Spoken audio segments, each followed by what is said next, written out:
श्रीमद्रामचंद्राय नमः। श्री रामभद्राय नमः। श्री सीता रामाय नमः। उभय माति तेई आनो हंसी कक पान के जय कपाल कई कपि चले अंगद हनु समेत। सुग्रीव महाराज की परेशानी भ्रम की स्थिति को निराकरण करते हुए भगवान ने ये कह दी कि उसको दोनों प्रकार से ले आओ कि वो भाग भी न पाए और अपने मन की कर भी न पाए। ऐसी स्थिति में विभीषण महाराज को लेके आओ। अब बंदरों ने क्या करा कि भाई जब ठाकुर जी इतने ज्यादा इनसे प्रभावित हैं तो इन्हें आगे कर लो। अगर इन्हें आगे कर लिया और आगे करके ये ठाकुर जी की तरफ भगे तो ये ठाकुर जी की शरण है। और ठाकुर जी की तरफ नहीं भगे और इधर उधर जाए देखें तो इसका मतलब इनकी नीति में खोट है।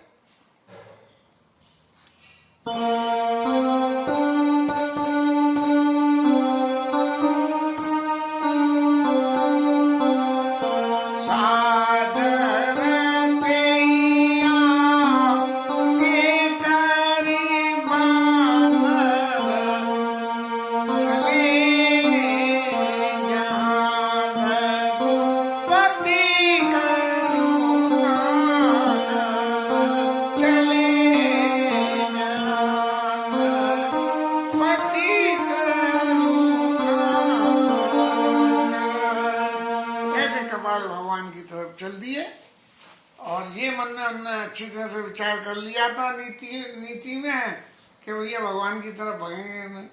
अब विभीषण महाराज के मन में तो जो भगवान के प्रति अकाट्य श्रद्धा थी उस श्रद्धा के वशीभूत होके और जो विभीषण महाराज ने दूर से देखा, दूर ही ते देखे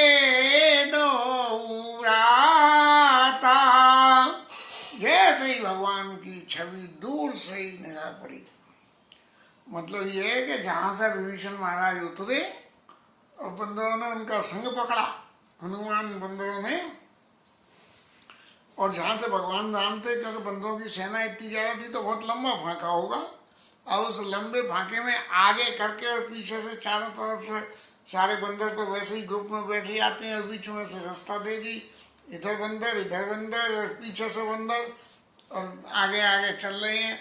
और जैसे ही दूर से विभीषण महाराज ने दूर ही ते देखे दो भ्राता और नयनानंद दान की दाता, ऐसे दानी भगवान है कि जिनको देखने मात्र से नेत्रों को आनंद होने लगता है। ऐसे आनंद के ऐसे दानी है भगवान।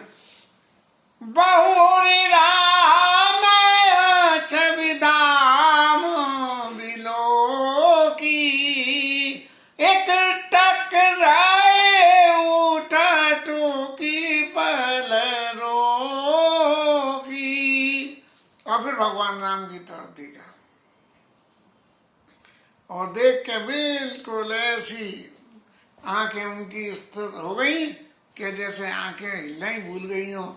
वही स्थिति जो सीता जी की होती कि भगवान राम की देख राम छवि नैन जुड़ाने, ऐसी स्थिति हो गई कि मनो सकिच निमित्त अजय दिगंचल। सीता जी और राम जी जब आपस में देख रहे थे, दर्शन कर रहे थे, तो निमि महाराज जो उनके पुरखे थे वो उनका यहाँ पलकों में बास है, तो कहते हैं पलकों ने फड़कना बंद कर दिया। मतलब निमि महाराज वहां से छोड़ के चले गए कि हमारी संततियां जो है इस प्रसंग से गुजर रही हैं, इसलिए हमारा यहाँ उचित रहना, उपस्थित रहना सही नहीं है।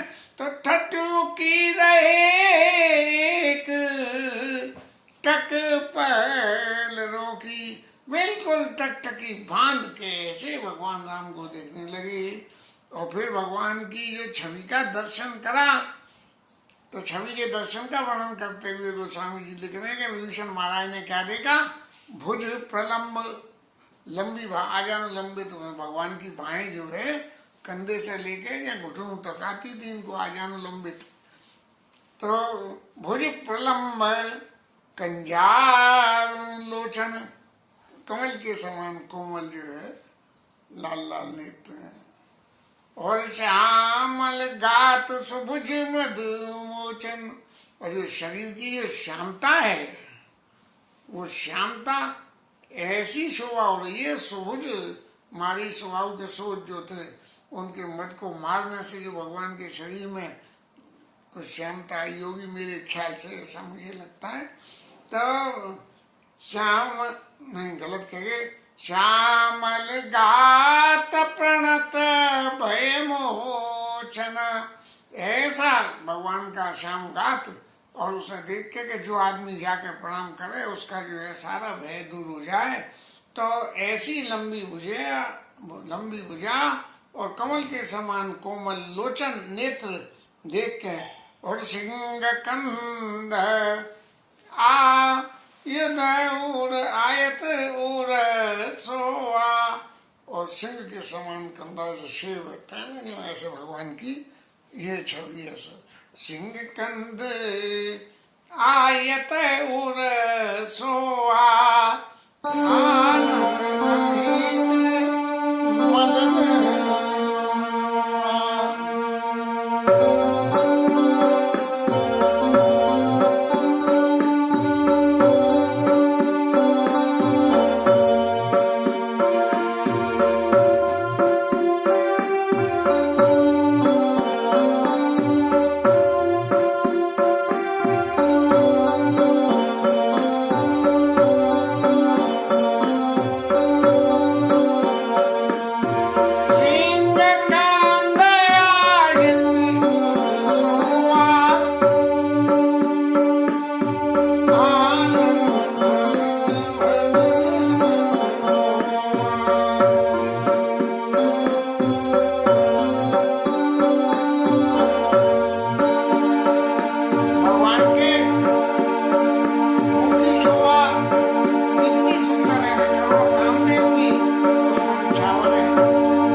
समय से करते रहे हो, और उसके रूप स्वरूप की कल्पना करते करते अचानक ऐसा मौका बन जाए कि प्रत्यक्ष उसके दर्शन होने लगे, तो चित्त में जो सुख होता है, उस सुख में नेत्रों से आंसू आती है। वही स्थिति विभीषण महाराज की है। उनके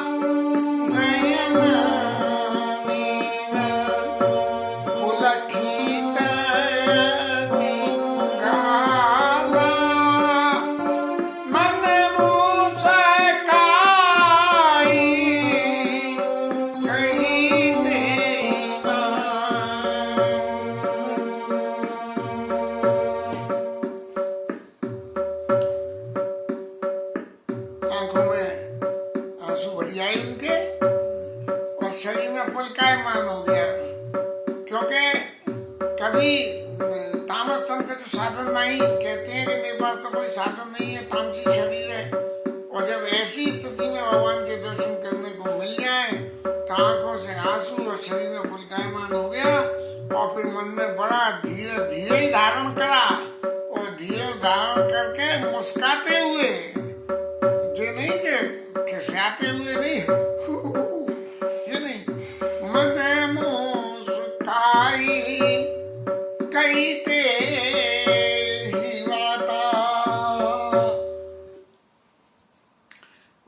मुस्काते हुए विभीषण महाराज ने कहा, क्या कहा? नाथ दशानन कर में दाता और निशिचर वंश जन्म सुरत्राता। महाराज मैं रावण का भाई हूँ और निश्चय कुल में जन्मे और देवताओं को तकलीफ देने के लिए पैदा हुआ हूँ। यदि हमें कहीं किसी के ऊपर में अपना प्रभाव जमाना हो तो सबसे पहले हम अपने प्रभाव की बातें करते हैं। महाराज मैं फलाने का भाई हूँ, मैं उसका ये हूँ, मैं उसका ऐसे, मैंने ये काम किए, ऐसी बातें जो है करते हैं। लेकिन विभीषण महाराज ने तो अपने अवगुणों को ही पहले कह दिया कि महाराज मैं रावण का भाई हूँ। कच्चा चिट्ठा अपना खोल के इसे स्वभाव में दिखा दिया कि निश्चर वंश जन्म सुरताता। और फिर मेरा एक गुण और है महाराज, क्या है? सहज पाप प्रिय तामस देहा। सहज पाप प्रिय तामस देहा।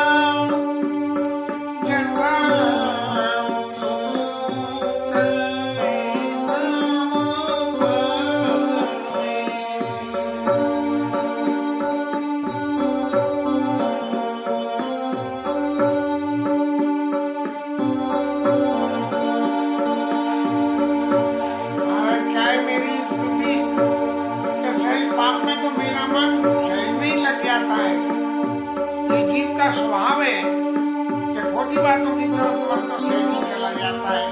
सहज पाप प्रिय तामस देह। राक्षसी शरीर इसलिए तामसी है। कैसे? जता उल्लू कई तम पर नेहा। जैसे उल्लू को रात अच्छी लगती है ना, ऐसे ही जो है मेरे को जो है पाप अच्छे लगते हैं। जता उल्लू कई तम पर नेहा।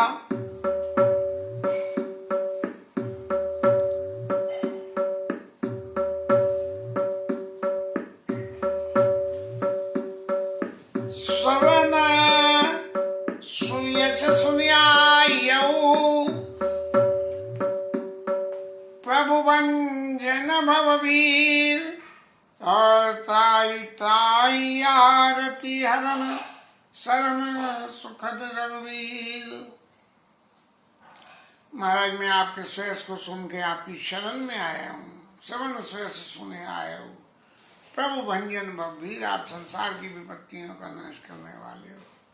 और त्राही त्राही आरती हरण, हे प्रभु आप मेरी तकलीफों को, संसारिक क्लेशों को नाश करने वाले हो।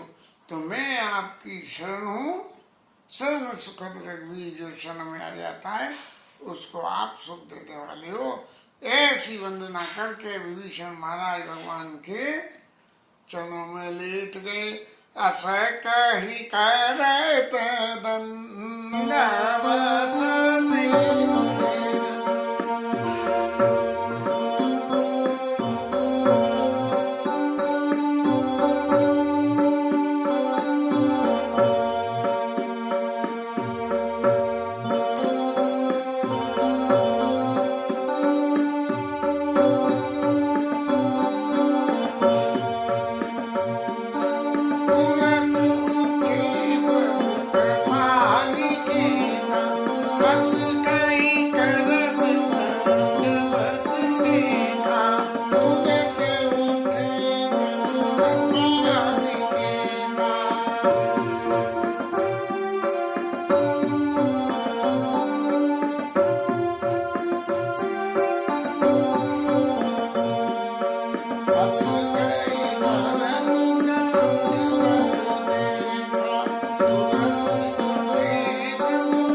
साष्टांग दंडवत प्रणाम भगवान को किया है। सो उसे देखते हुए भगवान तुरंत उठ के खड़े हो गए और दीन बचन सुने प्रभु मन भावा। विभीषण की दीनता को देख के, उनके वचनों को सुन के भुजय विशाल गई हृदय लगावा, यूं अपनी बाहों को फैला के उठा के हृदय से लगा लिया। और फिर क्या एड्रेस करा भगवान ने, ये भगवान के व्यवहार कुशलता की देखिए तो देखें तो सही। कहो लंकेश, आप तो लंका के ईश्वर हो, लंकेश, लंका के ईश्वर हो। ये नहीं है कि रावण के भाई उन्होंने अपना परिचय दिया था, बोले मुझे उससे कोई नहीं है, रावण के भाई हो चाहे काई के भी हो, मेरे लिए तो तुम लंकेश हो, लंका के राजा हो गए। कहू लंकेश कुशल परिवार, परिवार के साथ कुशल तो हो। अब गोस्वामी जी ने तो परिवार का कोई ब्यौरा दिया नहीं है, लेकिन कहीं मुझे इधर उधर से ऐसा पता लगा कि वो जो तीर्था नाम राक्षसी एक राम भगत निपुण विवेका, वो जो है इनकी पुत्री थी तीर्था नाम से। तो कहू लंकेश कुशल परिवारा, कहू लंकेश सहित परिवारा, और कुशल कुठार बास तुम्हारा। आपका परिवार सब सही तो है, आपका रहना यद्यपि निश्चयों के बीच में है वो आपके लिए गलत है। और क्या है, खल मंडली बसऊ दिन राती, और सखा धर्म निवई के बाती। आप दुष्टों की मंडली में दिन रात रहते हो, तो महाराज आपका धर्म निर्वाह कैसे होता है? दुष्टों के संग रहने तो दुष्ट संगति का असर आवेगा ही आवेगा, लेकिन फिर भी आप इतने साधु कैसे बने रह जाते हो? मैं जानूं तुम्हारे सब रीति, मैं तुम्हारी सब तरीके के काम करने के तरीके को जानता हूँ विभीषण महाराज। कैसे कि अति नय निपुण, नीति के मामले में आप निपुण हो। जो कायदे की बात हो, जो सच बात हो, जो कायदे की बात हो, वही बात आप बोलते हो। अति नय निपुण न भाव अनीति, और अनीति आपको अच्छी नहीं लगती है। ये जीवन में संतोष पाने के लिए सबसे ज्यादा जरूरी है, क्योंकि हम संतोष लाने के लिए कितना भी प्रयास करें, लेकिन जब तक नीति के मामले में निपुणता और अनीति का परित्याग नहीं होगा, तब तक ये नहीं होता कि मन तो हमेशा बेईमान है, उसके मन में तो लालच बसा रहता है। तो अति नय निपुण न भाव अनीति, बरु भल बास नरक करता, दुष्ट संग जनि दे विधाता, दुष्ट संग जनि दे विधाता। भगवान भले ही नरक में बास दे दे, लेकिन दुष्ट आदमी का संग न दे, ऐसा भगवान वो विभीषण महाराज से कह रहे हैं। तब लगे कुशल न जीव कहूं, नहीं, अब पद देखी कुशल रघुराया, और जो तुम कीन जानी जन दाया। अब महाराज पुरानी बातें तो सब छोड़ दें और अब की बात करो। रात गई और बात गई, और अब की बात क्या है कि आपने कुशल पूछ ली, इसका मतलब अब अकुशलता का कोई कारण ही नहीं है। तब पद देखी कुशल रघुराया, और जो तुम कीन जानी जन दाया। महाराज आपने मुझे अपना लिया और अपना जान के मेरे ऊपर में दया कर दी। अब महाराज अकुशलता की क्या बात है, जब आपकी शरण ले ली तो फिर अकुशलता के बारे में कुछ सोचना भी गलत हो जाएगा। इसलिए और महाराज एक बात और सुनो आप, तब लगे कुशल न जीव कहो। इस जीवधारी को कुशलता कब तक नहीं है? तब लगे कुशल न जीव कहो, सपने मन में शाम। स्वप्न में भी मन में विश्राम नहीं होगा उसके। कब तक? जब लगे भजत न राम कहूँ, और शोक धाम तजी काम। सभी कामनाओं का परित्याग करके महाराज, और जब तक आपका भजन नहीं हो तब तक स्वप्न में भी जीव मात्र को तो कुशलता मिल ही नहीं सकती है। महाराज आप मेरी कुशल पूछ रहे हो, तो मेरी कुशलता तो आपने पूछ ली, यही सबसे बड़ी कुशलता है।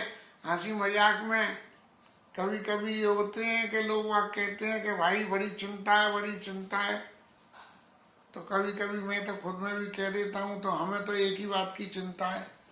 बोले काय बात की चिंता है? बोले क्या चिंता ही कोई नहीं है, सारे जगत में चिंता है, सारा जगत व्यस्त है, व्यस्तता का ही कोई काम नहीं है, चिंता का ही कोई काम नहीं है, दिल्ली की बातें हैं। तो ऐसे ही विभीषण महाराज ने कह दी कि जब तक तुम्हें नहीं भजे महाराज तब तक जो है सारी कुशलता सब एक सी है, लेकिन तुम्हें भज लिया तो फिर कुशलता की कोई बात खड़ी नहीं होती है। तब लगे हृदय बसत खलनाना, लोभ मोह मच्छर मदमाना। अगर नहीं भजेगा तो लोभ मोह मद मत्सर ये सब उसके अंदर भरे रहेंगे, और क्या होगा? तब जब लगे उड़न बसत रघु राया नाता, दरे चाप सायक धनुआता। और जब तक ये दुष्ट लोभ मोह मच्छर अंदर बढ़े होंगे तब तक आप हृदय में चाप बाण लेके नहीं आ सकते हो। आप आते तभी हो जब ये दुष्ट जहाँ से भग जाते हैं। और ये भक्ति कैसे है? कि आपका भजन करने से। और आपका भजन कैसे होता है? कि अपने आप को शरणागति करने से। और शरणागति कैसे होती है? बोले कि जब संत मिल जाए। और संत कैसे मिलते हैं? कि जब ये भजन करते हैं। तो संत मिले भगवंत मिले। तो ये जो है ऐसी एक सहज क्रिया है जो गोले के स्वरूप में, कि यहाँ से चलो भगवान का भजन करो, भजन करके संत मिले उनकी दया हो तो भगवंत मिले तो भजन हुए, और भजन हुए तो फिर संत मिले, और संत मिले तो फिर भगवंत मिले। ऐसे जो है ये क्रिया निरंतर चलती रहती है महाराज। ममता तरन तमी अंधियारी, और राग द्वेष उल्लूक सुखकारी। ममता जो है अंधियारी जाते है, और राग और द्वेष उल्लुओं के समान है, उनको सुख देने वाली है। तब लगे बसत जीव मन माही, जब लगे प्रभु प्रताप रविदाई। ये तब तक ही जो है उल्लू बसते हैं जब तक भगवान के प्रताप रूपी सूर्य का प्रकाश जो है चित्त में अंदर ना। अब मैं कुशल मिटे भय भारे,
कृपा कर दे, उसको संसार की कोई भी पीड़ा परेशान नहीं करती है।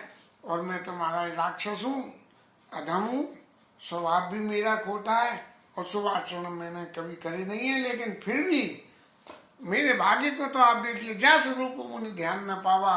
मुनि लोग इसका ध्यान करते करते थक जाते हैं, लेकिन जिनके ध्यान में आप नहीं आ पाते हो, ऐसे प्रभु ने मेरे को उठा के अपने हृदय से लगा लिया।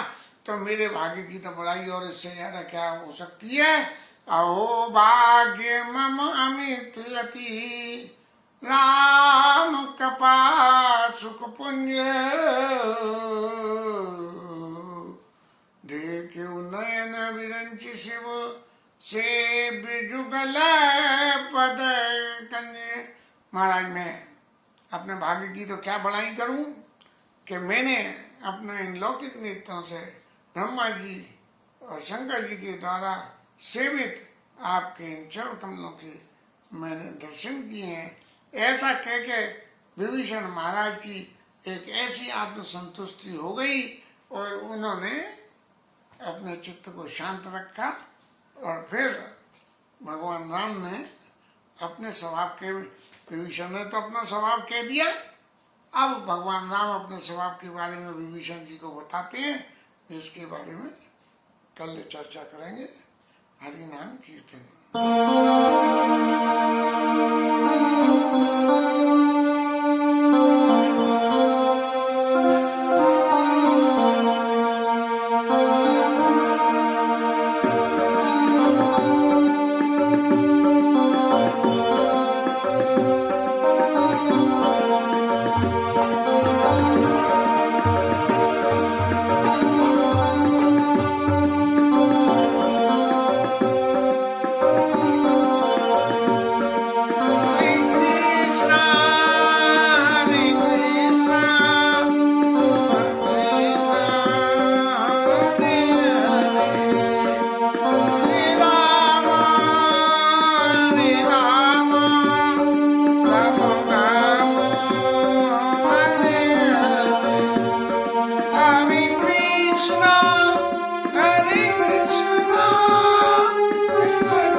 श्री राय दयान की जय, राधा रानी की जय, रामचंद्र की जय, पवन सुत